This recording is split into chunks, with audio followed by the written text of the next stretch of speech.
Assalamualaikum warahmatullahi wabarakatuh. Selamat datang kembali teman-teman di channel Manusia Setengah C Kuadrat. Oke, jadi di sini kita akan membahas mengenai ini ya, pembuatan API machine learning dengan framework Flask, ya web framework Flask, punyanya si Python. Teman-teman juga nanti bisa pakai Fast API atau juga pakai Django, Streamlit. Nah, tapi di sini kita pakai Flask dulu. Nanti kalau saya ada waktu akan saya buatkan dengan framework yang lainnya. Nah, jadi kalau saya udah mengenalkan ya apa itu Flash dan sebagainya di video sebelumnya, bisa lihat di kolom deskripsi atau di playlist deployment.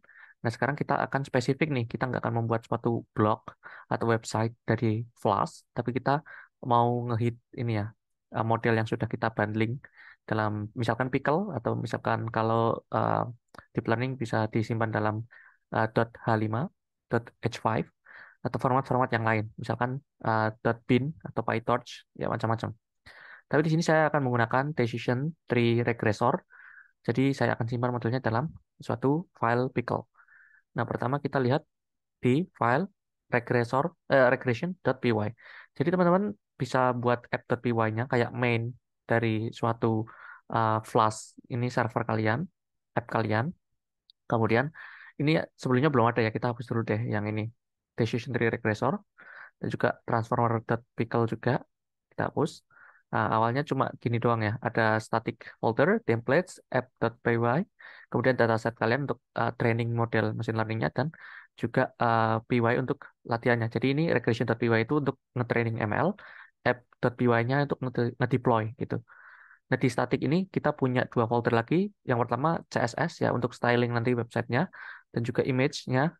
Ini sebenarnya untuk banner tapi nggak saya gunakan sih bannernya jadinya. Kemudian di templates ini kita bikin HTML filenya untuk struktur dari si websitenya, web page-nya. Ya pertama kita lihat datasetnya ya. Nah, datasetnya itu saya ambil dari Kaggle. Kalian bisa ambil dari manapun ya. Ini saya random aja cari di ini dataset, kemudian ini ya apa namanya classification gitu. Nah, ini udah ada nih. Masukin dataset. Nah, tinggal kalian pilih yang mana buat latihan kalian. Kebetulan saya pakai yang ini health. Jadi di sini, oh ini bisa di close nggak sih? Tutup ini saya ya. Atau nge-lag ya? Udahlah, kita klik lagi aja. Ngehang dia. Ya, jadi di sini datasetnya adalah healthcare yang kita memprediksi suatu billing amount dari rumah sakit kalau kita punya ini ya, nama pasien, umurnya, gender, blood type, medical condition, date of mission, kayak misalkan dia datangnya tanggal berapa, dokternya siapa, hospital di mana, insurance providernya apa, dan billing amount-nya ini untuk suatu variable dependent-nya. Nah, tapi saya nggak akan pakai semuanya ya. Ini kan buat tutorial aja. Saya pakai cuma 5 ya, atau 4 nih. Empat variabel bebas dan satu variabel terikat. Jadi kita import dulu nih datanya dari Pandas ini ya, Pandas data frame. Kemudian kita subset. Jadi nggak semua kolom kita pakai. Ini untuk variabel bebasnya. Nanti kita ada beberapa jenis. Yang age itu kan dia adalah variabel numerik ya. Jadi kita nggak perlu preprocessing. Sedangkan gender, blood type, dan medical condition itu kalau kita lihat di sini dia kategorikal. Kayak contohnya male female, blood type-nya itu ada O, O plus, O min, B min, gitu dan sebagainya AB. Kemudian medical condition ada penyakit diabetes, asma, obesitas kayak gitu di sini. Makanya kita perlu uh, library namanya one hot encoder dan column transformer. Nah, jadi pertama kita sebutkan dulu apa fitur yang termasuk categorical data apa, yaitu gender, blood type, dan medical condition yang enggak cuma age. Ini doang sih umur. Kemudian kita one hot, kita misalkan ada kategori yang nggak ada sebelumnya, nanti kita ignore. Contohnya di suatu saat nanti ada penyakit baru, misalkan corona di sini. Jadi karena nggak ada kan di data training kita, makanya kita ignore. Jadi ketika one hot encoding, dia dikasih nilai nol semua untuk row yang memiliki kategori ini corona karena tidak ada di data train. Makanya kita kalau nggak kasih handle unknown-nya ignore nanti akan error. Kemudian kolom transformer ini digunakan untuk ngepass through ya. Jadi kalau misalkan kita punya kolom yang selain ini, misalkan ada kolom lain di dataset kita, ya kita abaikan aja, nggak usah dipakai. Makanya kita kasih reminder pass through. Kemudian kita one hot. Setelah di one hot itu ya kita lakukan fit transform. Jadi kita ini masih menyebutkan belum di training ya untuk transformer. Ini bukan transformer model transformer ya, tapi untuk nge-transform ya atau preproses data gitu.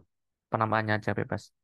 Kemudian kita train test split datanya 20% untuk test size dan kita 80% untuk train. Kemudian kita lakukan penyebutan, kita mau pakai model apa. Bisa pakai regression linear itu kayaknya kurang bagus ya. Makanya saya pakai decision tree regressor. Barangkali modelnya nggak linear. Kemudian kita fitting, kemudian kita prediksi.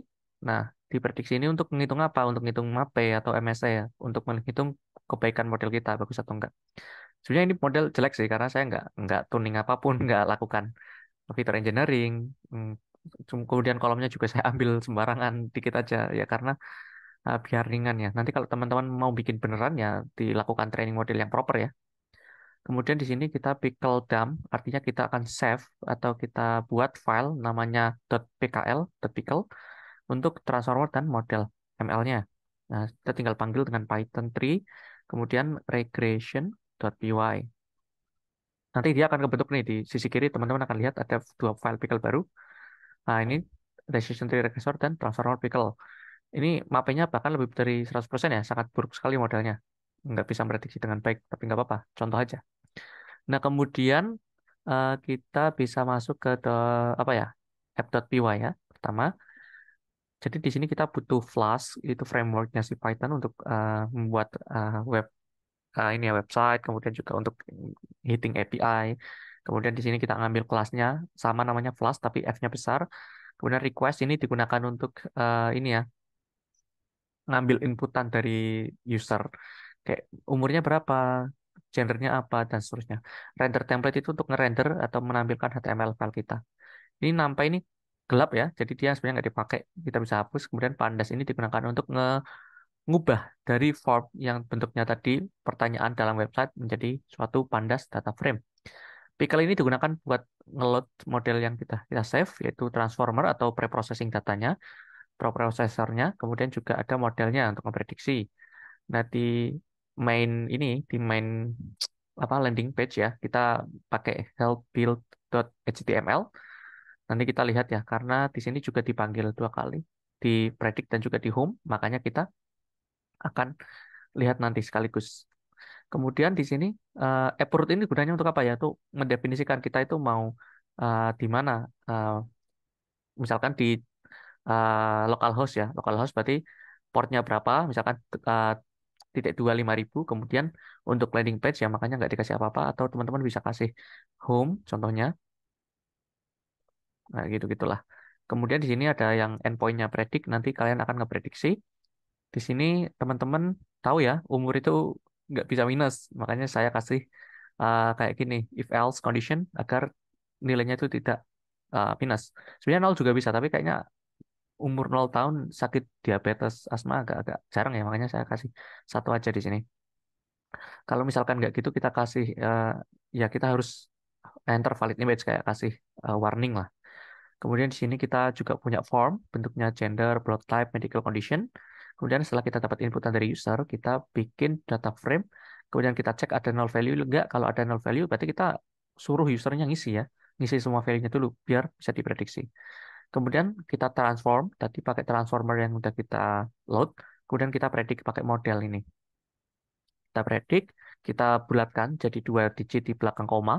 Kemudian kita render template-nya tadi, helpbuild.html, dan di sini ada kata-katanya predicted build amount-nya berapa gitu. Ini if main apa namanya? Ini untuk menjalankan bahwa ini adalah main file kita yang kita akan gunakan sebagai apa ya? Python file utama yang untuk ngeran servernya gitu. Kemudian kita perlu lihat apa nih? Berarti helpbuild ya .html kita lihat. Di sini kita coba uh, telah satu-satu. Pertama, billing amount prediction. Mungkin kita sambil lihat ya, kayak gimana ini ya, app-nya, biar kita kebayang. Nah, ini teman-teman bisa diklik aja nih, komen klik kalau di Mac, atau mungkin control klik ya kalau di Windows, atau mungkin kalian bisa juga copy paste, ini di copy ke web browser kalian, misalkan Chrome atau Safari, atau apapun ya, Microsoft. Nah, di sini kayak gini ya tampilannya. Jadi, mungkin saya turunkan. Nah, pertama, kita punya billing amount prediction. Ini suatu title ya. Jadi kita lihat di sini, titelnya billing amount prediction di atas. Kemudian kita punya navigation bar. Nah, di sini ada billing predict nih. Ini judulnya billing predict di navigation bar yang atas. Kita juga punya home, about, contact, tapi nggak kita isi. Jadi kalau diklik nggak akan menuju ke mana-mana ya, endpoint mana-mana. Karena dia placeholder aja nih, home, about, contact. Kemudian kita punya main content, kita punya Jumbotron nih yang gede nih, warna abu-abu, bannernya, yang isinya adalah billing prediction, dan ini keterangannya ya, estimate billing amount based on patient information. Kayak gitu. Billing prediction, estimate the billing amount based on patient information. Kemudian di sini prediction formnya kita punya age, ah, umur, gender, kemudian ada blood type dan juga medical condition. Ada 4 variabel bebasnya. Si age ini umur dia tidak boleh kurang dari satu, makanya kita kasih minimum satu dan dia required wajib diisi.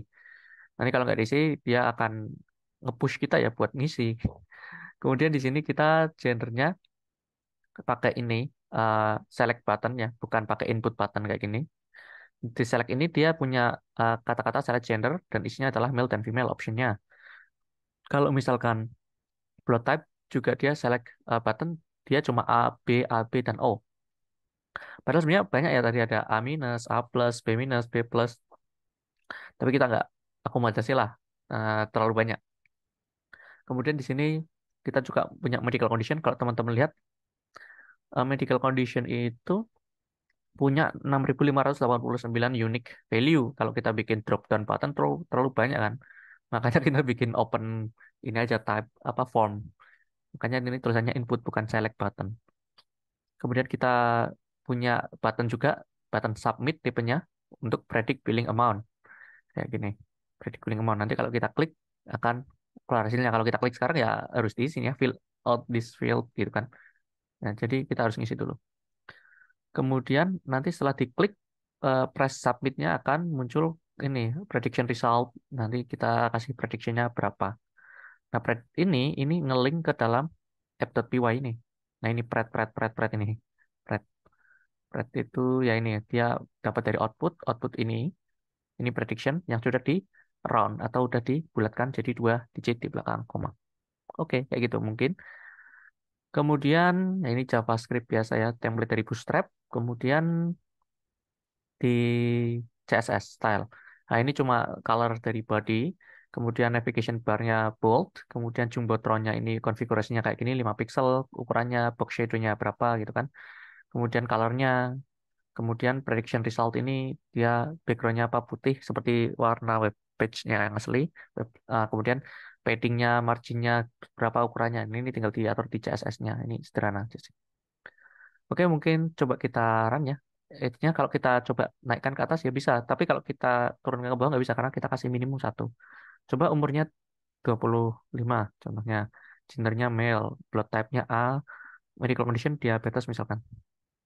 Dia billing amount-nya kira-kira adalah 20.607. Nah, ini dalam dolar ya harusnya. Nih, ini dolar kan ya? Ya, ini bahasa-bahasa Inggris ini harusnya dolar ya. Ya kayak gitu. Jadi nanti coba teman-teman kasih nilai minus 50 gitu kan. Nah, value must be greater than or equal to 1. Jadi memang kita punya restriction tadi kan. Misalkan umurnya 99, gendernya female, blood type-nya B, medical condition asthma. Nah, ini biayanya sekitar segini kalau dirawat di rumah sakit. Harusnya kayak gitu. Ya, mungkin cukup sekian. Nanti kita akan nge-deploy juga ya. Saya pengen bikin video deployment di Heroku, salah satu yang gratisan nih buat di deploy di website. Kali ini kan masih di localhost, kalian nggak bisa ngakses. Nanti biar bisa kalian akses, saya coba deploy ke Heroku atau yang lainnya. Oke, mungkin cukup sekian. Semoga bisa bermanfaat. See you next time. Bye-bye. Assalamualaikum warahmatullahi wabarakatuh.